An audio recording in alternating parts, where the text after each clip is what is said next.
Hello students, आज हम बात करेंगे पॉलीमराइजेशन रिएक्शन के बारे में। पॉलीमराइजेशन रिएक्शन हमने कोपॉलीमराइजेशन रिएक्शन कल पढ़ा था, राइट? नहीं, पिछले क्लास में हमने कंप्लीट किया था पॉलीमराइजेशन रिएक्शन। और आज हम पढ़ेंगे कंपोजिशन ऑफ कोपॉलीमर्स और इनऑर्गेनिक पॉलीमर्स। तो कंपोजिशन ऑफ कोपॉलीमर मतलब जी पॉलीमर में क्या क्या होते हैं और कितने तरह के होते हैं। और दूसरा है इनऑर्गेनिक पॉलीमर। इनऑर्गेनिक पॉलीमर किसे कहते हैं, उसकी क्या एग्जांपल्स है, उसके बारे में हम बात करेंगे, ठीक है? तो सबसे पहले हम बात करेंगे क्या डिफरेंस है पॉलीमर और होमोपॉलीमर और कोपॉलीमर के बीच में। होमोपॉलीमर क्या है? Only a single monomeric species is responsible for polymer formation. जब भी पॉलीमर बनता है, अगर वो एक सिंगल मोनोमर टाइप से बनता है, तो उससे जो पॉलीमर बनता है उसको हम होमोपॉलीमर कहेंगे। They have a fix properties. उनके जो प्रॉपर्टीज होती है, जैसे कि मेल्टिंग पॉइंट होती है, बॉइलिंग पॉइंट होती है, उनका टेम्परेचर होता है और सॉल्युबिलिटी होती है, वो सब कुछ सही फिक्स्ड होता है, राइट? तो दूसरा है कोपॉलीमर, जिसमें क्या होती है, एक या एक से ज़्यादा मोनोमरिक स्पीशीज जब इन्वॉल्व होते हैं, उसके वजह से जो पॉलीमर बनता है उसे हम क्या कहेंगे? कोपॉलीमर कहेंगे, राइट? तो मोनोमर, होमोपॉलीमर और कोपॉलीमर में डिफरेंस समझ आ गया ना, कि होमोपॉलीमर एक ही तरह के जो मोनोमर से बनता है उसे होमोपॉलीमर कहेंगे, और जो कोपॉलीमर होगा वो दो डिफरेंट तरह के जो मोनोमर्स होते हैं उनसे जो बनता है उसको हम कोपॉलीमर कहेंगे। और उनके जो कोपॉलीमर में जो क्या होते हैं, जो हमें डिज़ायरेबल प्रॉपर्टीज होती है कोपॉलीमर का, हम उसको होमोपॉलीमर में हम इन्फ्यूज भी कर सकते हैं। मान लो ये जो पॉलीमर मोनोमर है उसमें प्रॉपर्टीज अच्छा है और वो प्रॉपर्टीज हमें कोपॉलीमर में चाहिए, तो हमें क्या कर सकते हैं, उस मोनोमर को हम कोपॉलीमर के बीच में हम इन्फ्यूज करके उस कोपॉलीमर में प्रॉपर्टीज को हम ले सकते हैं कोपॉलीमर पे। अब यहाँ पे कुछ स्ट्रक्चर है, जैसे आप लोगों को समझाने के लिए यहाँ पे कुछ रैंडम कोपॉलीमर। अभी इस स्ट्रक्चर को देखते ही हमें पता चल रहा है कि रैंडम कोपॉलीमर क्या है। जहाँ पर जो मोनोमर्स होते हैं, मान लो ये रेड डॉट है, वो एक मोनोमर है और ब्लैक डॉट दूसरा मोनोमर है। और जो रेड डॉट और जो ब्लैक सर्कल है डॉट जैसा, उनका जो अरेंजमेंट है वो काफ़ी रैंडम है। मतलब पता नहीं चल रहा है कि एक एक जगह पे एक है, एक जगह पे चार है, एक जगह पे दो, एक जगह पे दो। इनका कोई सीक्वेंस नहीं है, रैंडमली है। तो इस तरह की जो अरेंजमेंट होती है पॉलीमर की, मोनोमर की, उसे हम क्या कहेंगे? Random copolymer. और जो दूसरा है ब्लॉक कोपॉलीमर। ब्लॉक कोपॉलीमर में क्या होते हैं, उस तरह के पॉलीमर कोपॉलीमर जिसमें क्या होती है, दो मोनोमर डिफरेंट मोनोमर्स होते हैं, वो ब्लॉक ब्लॉक में, मतलब कि सेम एक ब्लॉक दूसरा ब्लॉक, फिर नेक्स्ट अल्टरनेटली क्या होते हैं, उस अल्टरनेटली तो नहीं कह सकते क्योंकि अल्टरनेटली अलग से हमारा कोपॉलीमर है। यहाँ पे ब्लॉक, ऐसा ब्लॉक ब्लॉक क्या होते हैं, कोपॉलीमर होते हैं। और जो ग्राफ्ट कोपॉलीमर क्या होते हैं, जैसे हमें ग्राफ का जो वर्ड है उसका तो हमें ज्ञान पता है कि ग्राफ्ट क्या होते हैं। अगर किसी चीज़ के ऊपर और एक साइड चेन जैसा हम लगा दे तो ग्राफ्टिंग की तरह, तो उसे हम ग्राफ्ट कोपॉलीमर कहेंगे। जहाँ पे जो कोपॉलीमर एक मोनोमर होगा जो भी, उसके ऊपर अगर दूसरा मोनोमर अगर ग्राफ्ट करे तो उसको उस तरह के जो कोपॉलीमर को हम क्या कहेंगे? Graft polymer.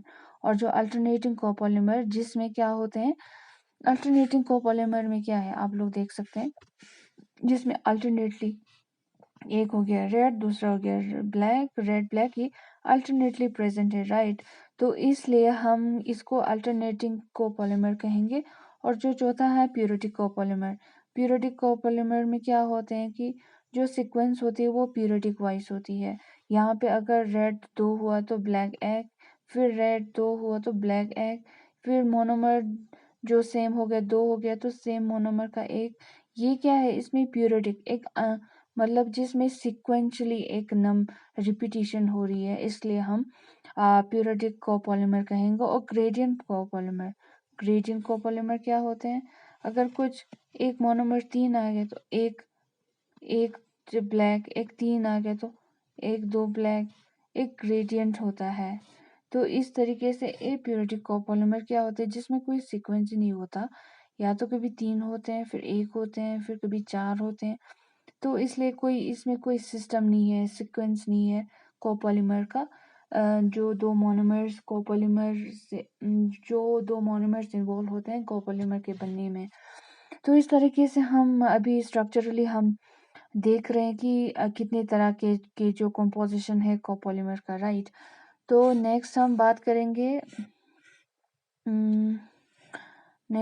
करेंगे उसके बारे में, composition of copolymer. Composition of copolymer क्या है? When a polymer is composition मतलब कि उस पॉलीमर के अंदर किस तरह क्या क्या होते हैं। When a polymer is made by linking one type of small molecule और the monomer together, it's called as the homopolymer. अगर एक पॉलीमर जिसमें क्या होती है, एक ही तरह के जो मॉलिक्यूल्स, छोटा मॉलिक्यूल्स या मोनोमर्स होते हैं, वो एक तरह के कंबाइन होके एक पॉलीमर बनता है, उसको हम होमोपॉलीमर कहेंगे, जो कि हमने डिस्कस किया, राइट।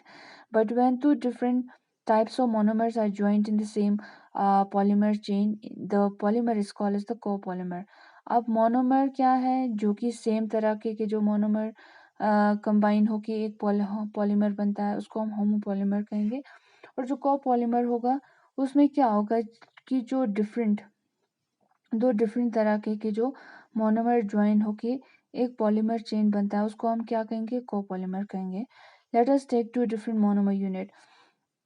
मान लो हमने दो डिफरेंट मोनोमर यूनिट्स लिए, A and B. A and B can be made into a copolymer in many different ways. जो ए और बी होता है वो क्या होता है, एक दूसरे के साथ कंबाइन होके बहुत तरह के जो मोनोमर्स हम बना सकते हैं। They are classified as follows, और इसको हम किस तरीके से क्लासिफाई करेंगे? Alternating copolymer.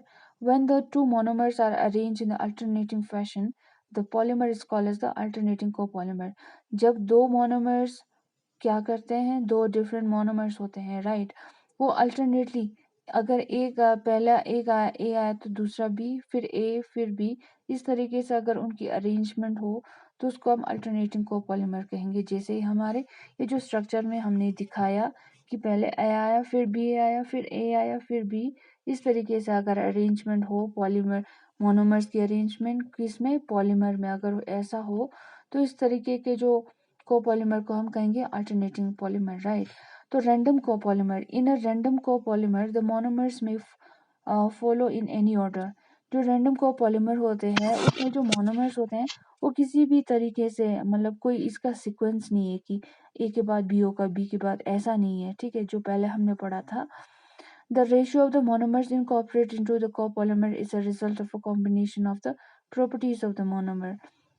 तो जो हमने कितना रेशो हमने मोनोमर डाला किस में? कोपॉलीमर में, वो डिपेंड करेगा कि इसके ऊपर किस तरीके के हमने किसके मोनोमर्स के प्रॉपर्टीज को देख के हमने कंबाइन किया, right. The polymerization condition and the conversion of the polymerization name polymerization to a name a few variables. तो वो डिपेंड करता है कि कैसा पॉलीमराइजेशन का कंडीशन कैसा है, मतलब पॉलीमराइजेशन का कन्वर्जन किस में होता है। For example, unless two monomers have exactly the same reactivity, जब तक हम दो मोनोमर्स का रिएक्टिविटी सेम ना हो, both reactivity both with the other को मोनोमर, एक तो किसके साथ? दूसरे जो कोमोनोमर के साथ, एंड विद योर ओन, अपने खुद के मोनोमर के साथ। अगर दूसरे कोमोनोमर है ना, उसके साथ जो कंबाइन होने वाला है मोनोमर, उसको हम कोमोनोमर कहेंगे। और खुद का जो मोनोमर है उसके साथ अगर रिएक्टिविटी जब तक सेम ना हो, the ratio of the product will not be the exactly one. तब तक ऐसा सेम ना हो तो मतलब उसका जो कोपोलीमर का प्रोडक्ट का जो रेशियो होता है मोनोमर ए और बी का, वो एग्जैक्टली वन नहीं होता। सो in fact, in most cases, it is not. This results in a change in the copolymer composition as a reaction proceeds. जो ज़्यादातर केसेस में क्या होते हैं कि ऐसा मतलब चेंजेस रिजल्ट ऐसा 1:1 नहीं मिलता। तो इसलिए कंपोजिशन जैसे जैसे कोपॉलीमर बनता जाता है उसका कंपोजिशन रिएक्शन बढ़ता जाता है, कोपॉलीमर के कंपोजिशन में भी बदलाव आते हैं, right. At the beginning the more reactive monomer is incorporated more than the less reactive one. जो सबसे शुरुआत में हम क्या करते हैं कि जो रिएक्टिव मोनोमर होते हैं वो इनकॉर्पोरेट करते हैं किसमें, वो मोनोमर जो कि लेस रिएक्टिव होते हैं। जो रिएक्टिव मोनोमर शुरुआत में हम रिएक्टिव मोनोमर को इनकॉर्पोरेट करते हैं जो कम रिएक्टिव मोनोमर है, राइट। तो रैंडम कोपॉलीमर की अगर हम बात करें तो रैंडम में कोई भी सीक्वेंस नहीं है। तो अगर ए 3 बार आए तो बी 2 बार, फिर एक बार ए, फिर बी 2 बार, फिर एक बार ए, तो इसमें कोई सीक्वेंस नहीं रहा, राइट। तो इसलिए हमने कहा इसका नाम रैंडम कोपॉलीमर। अगर हम आगे जाएं तो तीसरा हमारा एग्जाम टाइप है composition block copolymer. Block copolymer में क्या होते हैं कि एक ही तरह के जो ब्लॉक कोपॉलीमर में क्या होते हैं, all in block copolymer all of one type of monomer are arranged together in one part of chain। इसमें क्या होते हैं कि एक तरह के जो टाइप के जो मोनोमर होते हैं उसको हम साथ में अरेंज करते हैं किसमें, एक चेन के जो एक हिस्से में हम इसको अरेंज करेंगे, and all of the other are reacted in somehow, और जो दूसरे बच गए हैं वो सारे क्या करते हैं, रिएक्ट करते हैं किसी भी हालत में, ठीक है। In other way, we say that the block copolymer are two homopolymer joined together at one of the ends। दूसरी तरफ हम ये भी कह सकते हैं जो ब्लॉक कोपॉलीमर है वो क्या है, दो होमोपॉलीमर है जो कि ज्वाइन होते हैं किसके, पर्टिकुलर चेन के दो एंड्स पर। अगर दो होमोपॉलीमर ज्वाइन करे तो इस तरीके से हमें ब्लॉक कोपॉलीमर हमें मिल जाता है। It is not easy easy or cheap to make such a copolymer। वैसे तो ये इस तरह के जो ब्लॉक कोपॉलीमर है ये बनाना आसान नहीं है, राइट, ऐसा नहीं है। In fact there are so many commercial example. हमारे इंडस्ट्रीज में बहुत से इस तरह के जो क्या होते हैं, इस तरह के रिएक्शंस होते हैं, राइट। ब्लॉक कोपॉलीमर में क्या, एक हिस्से में सारा जो मोनोमर एक वाला, दूसरे हिस्से में सारा जो मोनोमर बी वाला। ग्राफ्ट कोपॉलीमर चौथा है क्या, graft polymer. When a chain, तब क्या होते हैं, graph copolymer when a chain of a copolymer made up of a monomer B are grafted onto a polymer chain of monomer A। मान लो ये एक मोनोमर है, एक चेन है एक मोनोमर का। अब जो दूसरा मोनोमर है वो क्या करते हैं,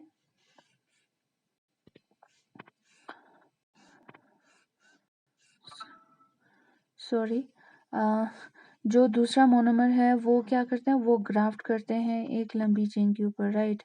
तो इस तरीके से हमारा क्या बनता है, ग्राफ्ट कोपॉलीमर। इसमें जो we call the graft polymer, there is a number of the ways to do this. अब इसको करने के लिए बहुत से तरीके के तरीके हैं। Grafting from grafting to, or the most controlled way of using a macropolymer means a long chain copolymer with a single functional group at the end, and we can react with the smaller copolymer present to give the grafted structure। अब किस तरीके से हम इस grafted structure को बनाएंगे, या तो हम क्या करेंगे, जो एक मोनोमर होगा एक सिंगल फंक्शनल ग्रुप, उसको हम एक हिस्से में एक साइड पे हम क्या रिएक्ट करेंगे, जिनके पास क्या है, स्मॉलर कोपॉलीमर मॉलिक्यूल जो कि प्रेजेंट होती है, वो ग्राफ्ट कर जाते हैं किसके ऊपर, जो लंबी चेन होती है दूसरे मोनोमर्स के ऊपर। जो छोटे छोटे फंक्शनल ग्रुप जैसे छोटे छोटे मोनोमर साइड चेन जैसे मोनोमर्स होते हैं, उसको हम जो लंबी चेन होती है उसके ऊपर हम क्या करते हैं, रिएक्ट करते हैं। तो इस तरीके से हमें ग्राफ्ट पॉलीमर हमें मिलता है। अब दूसरा हम बात करेंगे किसके बारे में, इनऑर्गेनिक कोपॉलीमर, इनऑर्गेनिक पॉलीमर्स के बारे में, राइट। तो इनऑर्गेनिक पॉलीमर्स में हम क्या करेंगे, इनऑर्गेनिक पॉलीमर्स में हम पढ़ेंगे किसके बारे में, inorganic polymers, right। Inorganic polymers are the high molecular weight substance where the molecules are made up of the covalent linkages। ये inorganic polymers वो polymers है जिनकी जो molecular weight होती है, मॉलिक्यूल्स उसकी जो मोलिकुलर वेट होती है वो क्या होती है, किसके बने होते हैं, वो काफ़ी ज़्यादा होता है मोलिकुलर वेट। और वो जो मॉलिक्यूल्स बने होते हैं कि उनके बीच में जो कोवेलेंट लिंकेजेस होते हैं। कोवेलेंट इसमें क्या होते हैं, सिग्मा बॉन्ड प्रेजेंट होती है, ठीक है, between the several smaller molecules with the absence or near the absence of hydrocarbon units in the main backbone। और किनके बीच में होते कोवेलेंट लिंकेजेस, जो छोटे छोटे मॉलिक्यूल जिनमें क्या होते हैं, जिनमें स्मॉलर मॉलिक्यूल्स के बीच में होती है, जिनके पास या तो क्या होते हैं, हाइड्रोकार्बन्स होते हैं, या तो सामने हाइड्रोकार्बन्स यूनिट्स प्रेजेंट होती है मेन बैकबोन के अंदर। So since glass silicones and the polyphosphazenes, एक ग्लास मतलब यहाँ पे कुछ एग्जांपल्स हैं ग्लास सिलिकॉन्स जैसे पॉलीफॉस्फाजीन्स, वो सब क्या एग्जांपल है किसकी, inorganic copolymers of the industrial जिसका जो इंडस्ट्रियल के लेवल पर काफ़ी इसका वैल्यू होता है, right. Broadly inorganic copolymer consist of the several groups to inorganic, अगर हम ब्रॉड तरीके से हम बोले तो क्या इनऑर्गेनिक पॉलीमर्स में क्या होते हैं, बहुत तरीके के जो ग्रुप्स होते हैं, फंक्शनल ग्रुप्स, उसमें जो मोनोमर्स प्रेजेंट होती है, उसमें क्या, जैसे कि हम फॉस्फोरस लेते हैं जो कि बेस्ड होते हैं किसी मैक्रो मॉलिक्यूल्स के साथ, सल्फर का पॉलीमर्स होते हैं, बोरॉन का पॉलीमर्स होते हैं, सिलिकॉन का पॉलीमर्स होते हैं, ऑर्गेनो पॉलीमर्स होते हैं किसका, सिलिकॉन का, जर्मेनियम, टिन का, लेड का पॉलीमर्स, मेटल ऑक्साइड्स का होते हैं, ऑर्गेनोमेटालिक ऑक्सीन्स का, कोऑर्डिनेशन पॉलीमर्स होते हैं, और इलेक्ट्रॉन डेफिशिएंट पॉलीमर्स भी हो, ये बहुत तरह के क्या होते हैं, इनऑर्गेनिक पॉलीमर्स होते हैं, right. Inorganic polymers have some unique features.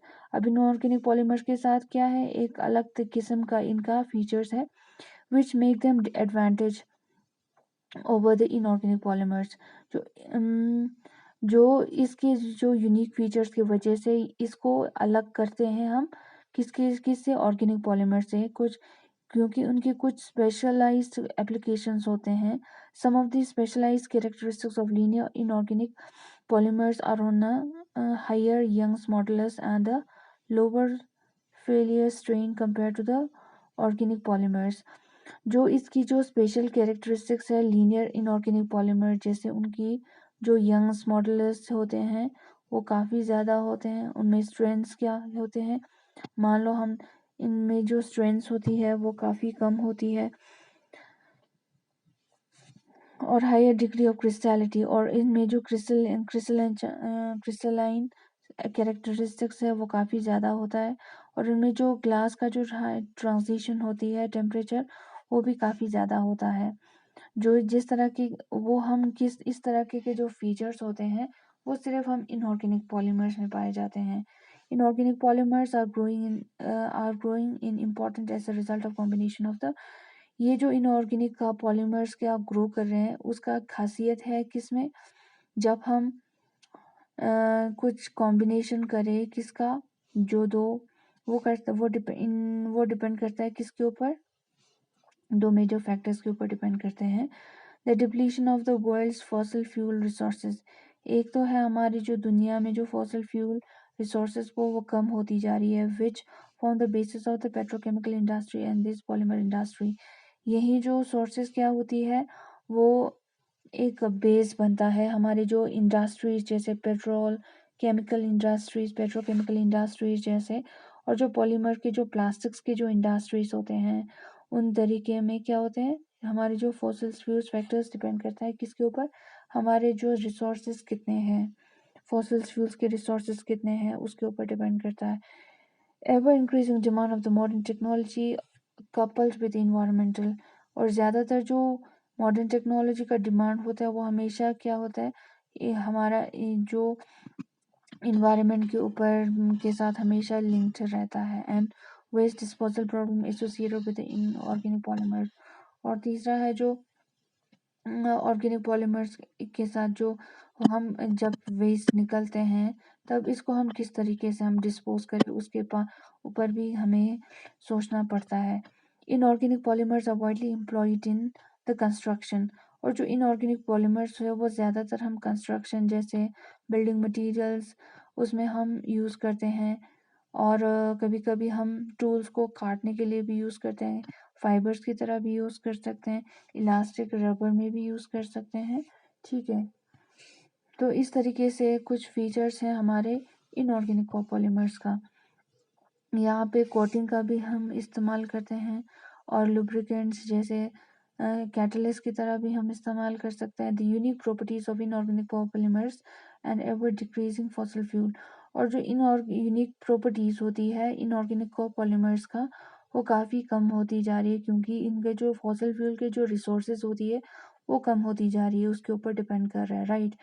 जो कि क्या होती है, बेस रॉ मटेरियल बनते हैं, राइट, फॉर द सिंथेसिस, जिसमें क्या होती सिंथेसिस ऑफ द और जो मॉडर्न ऑर्गेनिक पॉलीमर्स होती है उसके सिंथेसिस में हम इस्तेमाल करते हैं, जिसकी वजह से हमें क्या मिलता है, ब्रांच, न्यू एक नया ब्रांच मिलता है जिसको हम ऑर्गेनोमेटालिक्स कहते हैं। जैसे इसमें पॉलीसिलिकॉन सिलो अल्केन्स, पॉलीसिलो अल्केन जिसमें क्या होती है, बहुत नंबर के पॉलीमर्स होते हैं जिसमें सिलिकॉन और ऑक्सीजन और अल्काइल ग्रुप का एक इंटरलिंकेज होता है। और पॉलीफॉस्फाजीन जिसमें फोस्फीन्स फॉस्फोरस और नाइट्रोजन के बीच में डबल बॉन्ड अल्टरनेटली होते हैं और साथ में साइड्स पर अल्काइल ग्रुप प्रेजेंट होती है। उसी तरह पॉलीमरिक सल्फर। और हम आप लोग ये स्ट्रक्चर बना के देखेंगे किस तरीके से। हम आप लोग को एग्जाम्पल भी, क्वेश्चन में एग्जाम्पल आ सकते हैं, how are you defined, what are the inorganic copolymers and give some examples। तो इस केस में आप लोग को इन सब के बारे में आना चाहिए, what are the different compositions of copolymers, ठीक है। तो इसके साथ हमारा क्या ख़त्म होता है, हमारा ये चैप्टर ख़त्म होता है। तो आज नहीं तो कल सैटरडे है, तो संडे को मैं क्या करूँगी, आप लोग को एक डिस्क्रिप्टिव टेस्ट भेजूंगी जो कि 1 ही घंटे का होगा। तो आप लोग क्या करना, आप लोग लिख के मुझे आपका मतलब बिना देख के आप लोग को क्वेश्चन प्रिपेयर करना है और बिना देखे क्या करना है, उस पेपर को कंप्लीट करना है और व्हाट्सएप पे भेजना है। और रीज़न ये है कि मतलब आप लोग मतलब कॉपी करके लिखोगे तो कुछ फ़ायदा नहीं है, क्योंकि मेरा यहाँ पे टेस्ट देने का एक ही मकसद है कि आप लोगों को मतलब एग्ज़ाम के लिए इस चैप्टर को एटलीस्ट प्रिपेयर कर पाए। तो प्लीज़ अगर आप लोग देख के लिखोगे तो फ़ायदा नहीं है, क्योंकि एग्ज़ाम में भी देख के लिखोगे क्या। तो इसलिए आप लोग अच्छी तरह से पढ़ना, और जो मैं पेपर भेजूंगी सैटरडे को संडे को, और उसका वो 1 ही घंटे का पेपर होगा, और आप लोग अपने समय लेके उसको करके और भेज देना, और उसी के बेस पे इस हफ्ते का असेसमेंट होगा, राइट। तो थैंक यू सो मच।